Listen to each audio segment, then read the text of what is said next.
esfera particular do Rio de Janeiro, né, tendo contribuído para a formação de inúmeros profissionais na área, né, concernente à nossa especialidade, seja a parte alimentícia, petroquímica. Então, a docência é a minha atividade principal, mas eu tenho plena consciência, né, plena, de que não foi minhas habilidades em sala de aula, não foram minhas habilidades em sala de aula que me trouxeram aqui para esse convite, que me deixa muito honrado.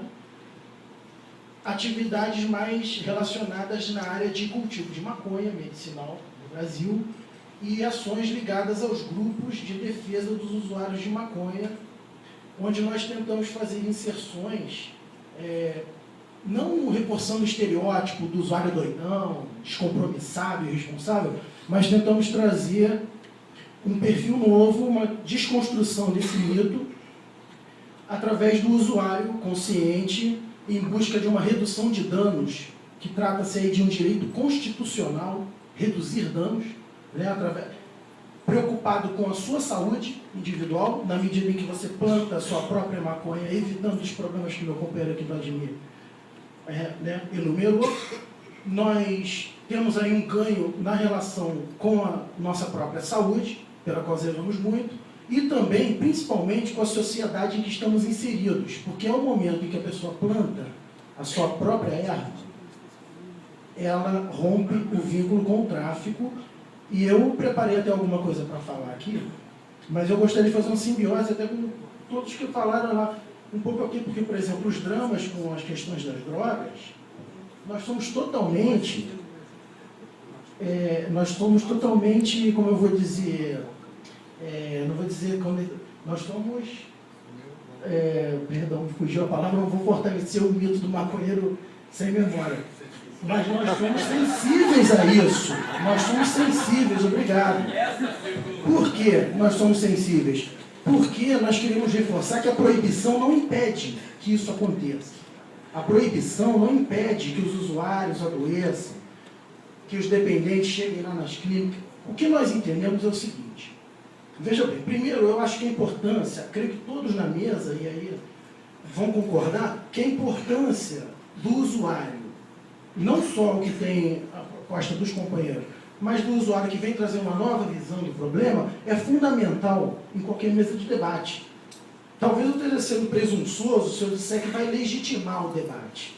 Mas aí eu vou parafrasear a Rita Lee, que, se referindo a essa questão que nós debatemos, ela disse: o que não pode no processo do debate é ficar só o careta falando porque dá vontade de usar. Justamente porque, vejamos, a nossa experiência, nesses 20 anos em que eu trato com a planta, nessa proximidade, e desculpa o trocadilho infame, a gente respira essa realidade diariamente, a nossa experiência como clínico, buscando as informações, em nada condiz com essa realidade que é passada para nós, que nós acreditamos que são mitos, muito mal intencionados em sua origem. Aproveito para orientar quem quiser um livro chamado Maconha, Mitos e Fatos. Foi lançado pela Psicotrópicos em 2010. Vladimir estava lá no lançamento. Eu tive a oportunidade de estar na mesa com o Elisaldo Carlini, maior estudioso de maconha no Brasil há mais de 50 anos. E esse livro, ele desmascara na medida em que ele confronta os maiores mitos, que acho que todos que participam do debate devem ter isso, né, solidificado. Os mitos de maconha como porta de entrada, que maconha queima os neurônios, todos esses mitos são ali, veio o mito numa página e na outra os estudos, mais de 700 estudos que desmistificam essa situação. Na medida em que nós somos colocados sob suspeita, quando falamos do ponto de vista do usuário, né, como isso é até uma coisa interessante, porque na época em que o adultério era um crime, e um crime que, diga-se de passagem, pretendia punir principalmente a mulher, né, qualquer um que se levantasse a favor do adultério, a favor, né, contra a lei do adultério, poderia ser colocado sob suspeita, ele quer praticar adultério também. E não é isso. Quem acha que, por exemplo, os usuários podem ter vantagens com a regulamentação da maconha, nós não queremos liberação da maconha. Para nós, liberado já está. Todo mundo sabe onde tem, onde compra. Isso está liberado. Os usuários, eu creio que, do meu ponto de vista, por exemplo, eu ando com a lei do usuário na ponta da língua. É a lei do usuário, 11343. Comigo eu encontrei policial, já é a lei do usuário. né? Mas o que acontece? Eu acredito que nós teríamos até uma perda. Porque, veja bem, a gente não dirige bebendo. Eu não dirijo bebendo. Porque tem blitz da lei seca, porque dá cadeia, porque tem multa. Mas os meus colegas, não posso dizer também que sou eu, mas eu tenho bastante amigos que dirigem bebendo. Então, a partir do momento em que a nossa ideia é a seguinte: quem proíbe, abre mão do controle. E aí surgem esses problemas que nós vimos aí. Quem proíbe, abre mão do controle. Porque, veja bem,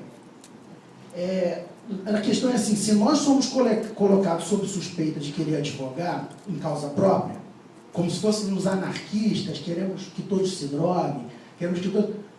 O doutor Ronaldo Laranjeira, que foi anteriormente citado, também deveria ser colocado sob suspeita, porque na sua mensagem, muitas vezes, vem uma propaganda embutida dos seus próprios serviços.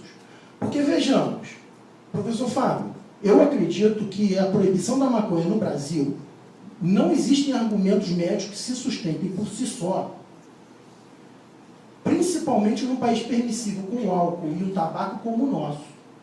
E aí eu vou explicar por quê. Veja bem,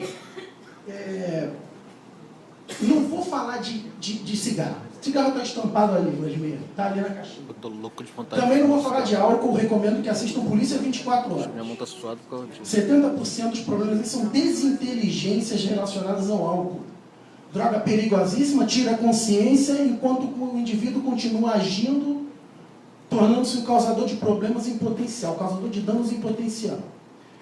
Também não vou falar sobre o açúcar, porque as pessoas podem estar preocupadas, porque a maconha pode ser perigosa. Na fumaça da maconha tem alcatrão, tem tabaco, tem os benzopirenos, né? Os antracenos, são aqueles anéis de carbono que se condensam em alta temperatura. Mas um churrasco, se você cair dentro de um churrasco, os embutidos, olha lá no Rio Grande do Sul a quantidade de câncer de estômago que existe. Por quê? Porque os embutidos são, na verdade, são carne impregnada de alcatrão, de antraceno, de benzopireno, etc, etc.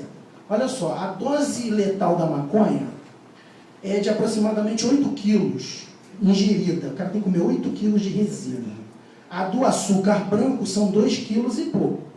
Eu não vou dizer que se você comer 2 quilos e pouco de açúcar branco, você vai morrer, porque a dose letal depende do peso, das condições e tudo mais. E a dose letal também não mata 100% da população teste. Ela mata metade. O que, no caso da maconha, vai deixar a outra metade mal. Até a sobrevivente vai ter sérias recordações disso, né? Mas vejamos. Então, percebam bem. Vamos trabalhar nas nossas semelhanças, não nas nossas diferenças. Creio que todos concordem, Vladimir falou com muita propriedade sobre os psicotrópicos. Psicotrópicos, etimologicamente, o nome já diz. Psico, mente, tropismo, aproximação. Todos concordam que crianças... Olha, existe aí uma divergência. Meu amigo João Menezes, neurocientista, não pode estar aqui hoje porque está no congresso. Mas ele fala que o sistema nervoso central das pessoas só se forma aos 23 anos. Antes disso, ele desaconselha o uso de qualquer psicotrópico, concorda?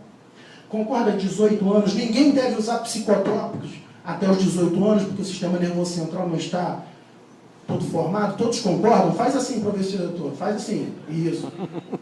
Mas como é que a indústria farmacêutica receita livremente para crianças de 6 anos a ritalina, o metilfenidato, que é a prima da cocaína pediátrica? Livremente, todo mundo aceita. O garoto dá problema, não se analisa açúcares, nada. Deu problema, ritalina nele, metilfenidato, e aí a droga da obediência. Olha só, olha o abuso aí. Tem gente que diz assim, não pode legalizar porque as pessoas vão falsificar os... Olha bem, um monte de estudante de direito toma ritalina para fazer prova por aí. Não toma? Prima, nunca ouviu falar disso? Não? Nunca ouviram falar que o pessoal estava estudando a ritalina porque é uma coisa da concentração. Olha só, talvez o culpado disso seja Alessandro Volta, o descobridor da energia elétrica, da pilha de volta. Ele que inventou a luz, aumentou o tempo para a gente ficar acordado de noite, tem que trabalhar mais, depois tem que pagar mais conta. Talvez a gente tenta passar... A ritalina talvez esteja substituindo o café com Coca-Cola.